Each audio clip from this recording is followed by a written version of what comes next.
Well, congratulations Auckland City Council. This is the first of your new EV revolution into the MG EV ZS. This is your first car. I'm going to take you through a few brief aspects of the car, its operation, give you some finer tips, give you a bit of an overview of the car, show you how to set up the app so you can actually track the car, operate the car from your phone.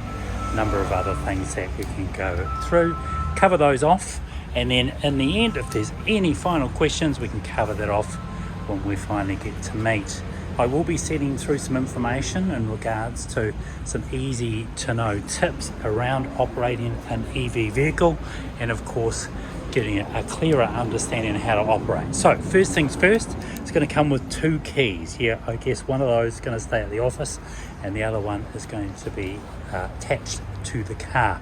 You'll see at the front there is no grille at all, and of course you'll also see there's no reg plate because those plates are on their way. 360-degree camera and also sensors in the front there for the MG Pilot. MG Pilot's like something that will protect you in the event that you're driving along on cruise control, and it monitors the car's safety and the people that are around you and monitoring those surroundings. So first things first, inside here is a tow hook. Well, let's not hope that you need to use that. Behind that though is going to be where you're going to find your charging plugs. Now of course there's two in there, and immediately you go which is which. Well, the top one is your type 2 to type 2 charger. You can find those facilities around there by using apps like PlugShare and or ChargeNet. The other one is for your high-speed charging and your DC charger, and that will come as a plug that fits nicely into it, nice and snug. This car comes with an adapter that can be ordered. It's an additional price that you can actually plug into this plug here and actually share the battery power into things like computers, on-site visits where you might need a few other accessories coming out of it.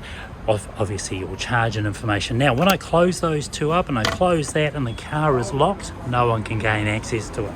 Alright, it comes with a 7-year warranty and a 7-year roadside assist, and that information is on the rear side of this sticker just inside here. Now of course those 360-degree cameras have to be somewhere, so there's more inside under the mirror. There's one in the rear, and then of course there is some in the front, and the rear one being down here. Let's open the boot and have a quick look. So to open the back, you're simply pushing the logo forward, and then it gives us access to the boot. In the rear you will find a fire extinguisher attached to the sidewall. You will also find a high-vis jacket, an emergency brake glass hammer in the event that you may require that in an emergency or you are helping somebody out, and then of course a first aid kit that comes with the car. Now these will be stashed away just over on that side there. As I open the back you'll see, okay, so it's got some space, but it's actually got more space than you think. This floor can actually be lowered. So I've lowered the floor, and all of a sudden I've got way more space than when I started. Take the floor out though, and of course that's hiding beneath all the information and other devices you may need. If you happen to have a charging cable for those remote visits, you might want to place that inside here. This is for charging at home if you happen to require one of those. Basic 3-pin charger. And then of course there's a triangle that comes with the car, your tow hook which I mentioned at the start in the front, and then of course an inflation kit here for pumping up the tyres. It'll put some goo in there and get you along to the tyre place, and you can replace the tyre. Because they're an EV you don't have all that space these days. Right, so of course a little cover there that covers up the back and all the valuables inside, and of course that's it, we're all good to go. So we'll get into the back of the car, and then of course the first thing you see is there's ample space inside here, and these rear seats, by pulling this little toggle here, will fall forward, and of course now all of a sudden you've got extra room. Now there is ample space in the back here for someone to sit, relatively tall. There is quite a lot of room. They also come with some fast charging devices down here, so you can use those. Plenty of room in the doors for up to a 1 litre bottle of say fluid or liquid that you might be drinking. And then of course into the right hand side here, the first thing we see is the window controls up and down, your locking controls, and then of course your vent system. And then through here is your mirrors left and right, and then up and down for the headlights. Now it's like a normal car, it's just electric. Now of course as we get into here, you'll find your wipers on the right hand side and your indicators and your lights on the left hand side. So we'll go into that in a second. Let's go round to the passenger side and we'll just have a look inside there before we finish off. Now passenger side is relatively simple, and as I say, ample room in here for a passenger. A little bit of space. You'll find your service manuals inside there. They might want to be retained with the car. There's a nice piece of a room in here for other valuables, and of course a little screen there for your hot drink, cold drink, whatever it might be. And then down in the bottom here is your charging system, and also your connectivity to the car through Apple CarPlay or Android Auto. Yeah, it takes both. And again, lovely setup. So as I travel through here and we get into the driver's side of the car, we'll see that well, let me just try one more thing with this key, because it's a it's all about the key being in your pocket, or it's a proximity key. I can actually lock the car from this side, and I can also unlock it if I want to, just by pushing that button. Right now I'm inside the car. Let's have a little bit of a look around. Let's try and understand what we're getting ourselves into. Now of course this has recently just won SUV of the year. So MG have won this now for 2 years in a row. I think maybe even 3, but I'll say 2 for now. And of course the first thing that comes up is the sound. Yeah, 2 years in a row it has won Best Small SUV EV. And there's a lot of reasons why. So this being the new version, has got a range of up to 320 kilometers. Before I get into that, I'll just mention something. Steering wheel, you can move that up and down, not in and out. And of course when I move it down, I can lock it into place, and I'm pretty comfortable with it there. It's a comfortable seat to sit in, and I really like it. And I think for a long journey it'll be great. Right, so now I've altered the steering wheel. You'll see, because I've started the car, and you don't hear it, it is very light on the steering wheel. So I'll turn it right off again and we'll start again. Remember, this is like a computer. It needs a little bit to boot itself up, and once it gets going, it's all good to go, and you'll see everything become positive in front of you. So start button is just here. As I push start, if I haven't pushed my foot on the brake, this is what you'll see. If I put my foot on the brake and push start again, all of a sudden here's my computer telling me I'm all good to go. It'll say ready, system's ready. When it's saying that, you can actually move, and then that steering wheel gets all floppy, because of course it's electric and it's operating everything. You'll also note that it's in park mode, so P for park.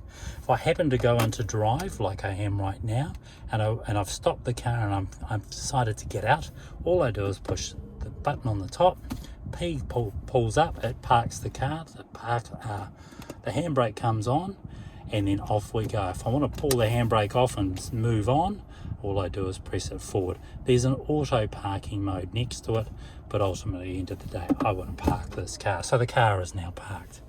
All right, I'm going to get back into a couple of things pretty quickly. The setup of the car is on your infotainment system. So this is where the brains are for the entire car. You'll find information here about your charging and discharging. It currently says 95% full.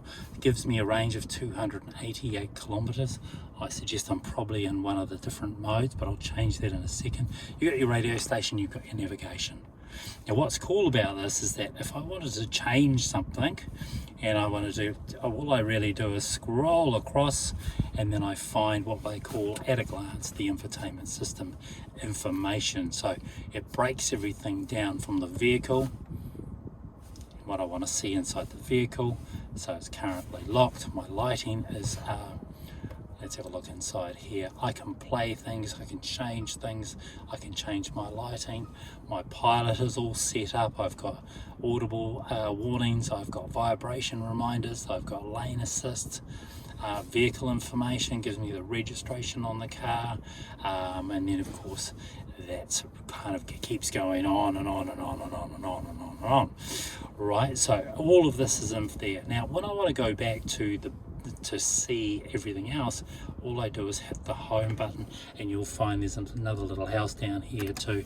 It does the same thing. 360-degree camera, I brought that up earlier on by showing you the cameras. Well, that's the front view, and if I want to have a look at the rear view where I was before, or the side view, I can do that. So if I want to move my wheels and I don't want to hit the curb, you can see me steering the wheel there, and of course there it is, just there.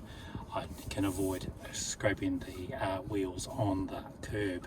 On my right hand side, I just want to know what's going on over here. If I want to go into the 2D mode, all I really do is I'm going to do the same thing. I can move the car around, change direction of what I want to see, and see what's going on around me. We'll leave it in 3D mode for now. Pay attention to your surroundings and the environment. What will happen is when you're out driving and something pulls up behind you that you're unaware of, the camera will bring it up on the infotainment system. If it thinks it is a warning that should be advising you of, you should get into make sure you're aware of your surroundings.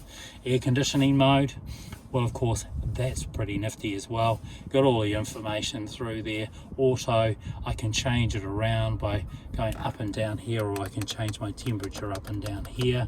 And then of course I can go hot or cold, increase my fan speed if I want to, and of course change direction on where I want the air to go. Currently it's outside, it's 25 degrees.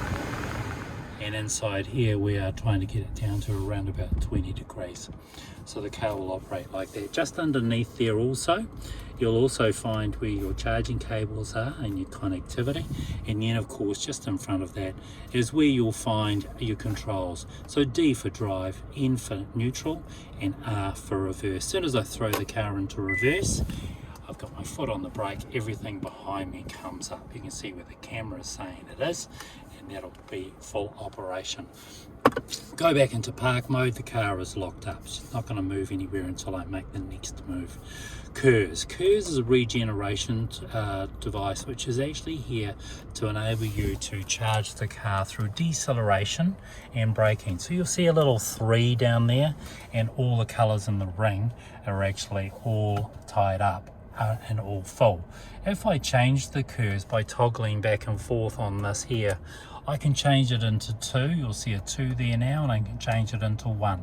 Simply put, if I'm traveling into say a set of lights in 1, that would be a normal feeling for you in a normal car. The car will glide up without sort of any interference. If you could toggle in at 2, for instance, there'll be a little bit of a grab, and it's sort of softer, as in it's charging the car and braking at the same time. And in 3, it's slightly more aggressive. Now, I've got a fleet of vehicles out there called Switch Taxi. It's an initiative we put out there to corporate cabs. What it enables them to do is operate their vehicle and make a higher profit, because of course it's electric, and then of course the sustainability side. But here's the interesting thing. I asked them for feedback, because they do 3,000 to 4,000 kilometers a month, and they all travel around in KERS 3. So food for thought. Right, now battery mode. Let's see what battery is telling us. So as soon as I toggled that, all of a sudden the information for the battery has come up, and it's giving me insight into how much charge I've got left, what my journey might look like, and that information is really important. So you can grab that at a glance, and that information will come up, and you've got that in front of you. You've also got your battery life just down here. It says 95%. It matches this. Now of course we're getting back to the mode side, because of course that's all set up for normal driving. If I toggle on the mode, I can then change that mode, and you'll see it only inside the dash there. It says sport. At sport, it's going to give me 273 kilometers. In normal, it's going to give me 287, And then an Echo, it's going to give me 302 kilometers. Now at full charge, this vehicle is capable of giving you up to 320 kilometers of range. So that will get you all around your day, down to Hamilton and back if you had to, quite easily with lots of charge to spare. Now I'm looking into the dash right now and I'm sort of saying, okay, let's get on with it. So let's have a look at the dash. The dash itself also gives you a mountain of information about the car, and one of the ways to manage that is I call this my library on the right hand side. I can toggle up and down, and as I toggled in this particular case, I started it at current journey, and then I'm taking it into accumulate total, which is going to give me some information on what I can and can't do. Because the car's new, it really hasn't sort of built up any database of information yet, but it will come. Now if I toggle to the right, I can change that. So this is my autopilot settings. So this all is in relation to your cruise control. Setting your cruise control is down there by pushing set, and then changing the distance between the cars in front of me is really just toggling back and forth here, and then you can actually get distances, and it's distances by car. So you happen to be in cruise control and you pull up behind a car that's doing 70, and you're doing 90, the car will pull up and keep you a safe distance apart, if that makes sense. So it could kind of keep it simple. All right, so again, and we go through right and left, we can check out our tire inflation. We can also check out our brightness in different levels, our speed limits, and that's what you'll find on the right hand side. There's a call out there if you want to make a phone call to somebody. If you're using a phone, you might be able to call out things like Hello Siri and all of those other adaptations to your phone. Music up and down, mute, change the channels, change the source, and again, make another phone call. So getting back to this, here we go. Here's all of our information at a glance. I think that really covers everything that we need to know, and again, if you've got any other questions, we will be happy to answer those as we get closer to delivery time. Your 0508 number is just down here on the right hand side, and of course there's ample room in here. So I just want to thank Ross and his team for pulling all of this together. I know it's taken a little bit longer, but at the end of the day, I think you're going to be very happy with your cars. So congratulations. I will be there for you if you need me.